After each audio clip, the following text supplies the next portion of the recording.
New York City schools to reopen with huge COVID testing boost. Yeah. Hi, everyone. Welcome back to my Taylor Talks channel. Make sure that you guys click that like button so everybody can see the video, and make sure that you guys subscribe. Without further ado, let's get into the video. The nation's largest school system will double COVID-19 testing next week to allow asymptomatic students who test negative for the virus to stay in school, even if they've been close in contact with someone who's tested positive. New York City Mayor Bill de Blasio said today. But you guys might be wondering, why does this matter? Well, the policy change comes as COVID-19 cases surge across the country, leading some school districts to return to remote learning. So this new policy, dubbed as Stay Safe and Stay Open, replaces the current policy in New York City schools of quarantining classrooms that are exposed to COVID-19, according to the New York Times. New York City Mayor-elect Eric Adams says, and I quote, "Your children are safer in school. The numbers speak for themselves."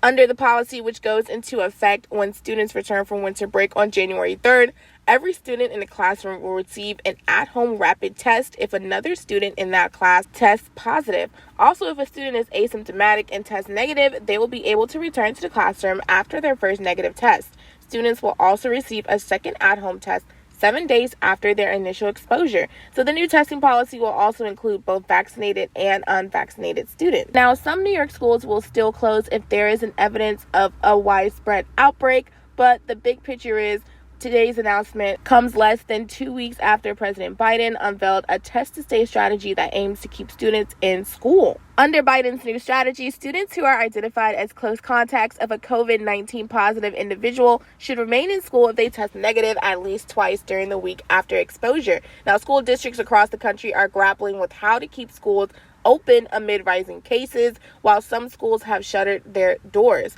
Now, California Governor Gavin Newsom last week announced his commitment to keeping schools open despite the surge. Meanwhile, Prince George's County School District in Maryland announced a return to virtual classes until at least January 18. Other school districts such as Newark, New Jersey, individual schools are closing to curb rising cases. So again, the nation's largest school system will double COVID-19 testing next week, and NYC is again the largest school system, so they are one of the first people to actually pioneer this. So what do you guys think about this news? Make sure that you guys comment below your thoughts, and also like this video so everybody else can watch it as well. And as always, subscribe and stay safe. See ya.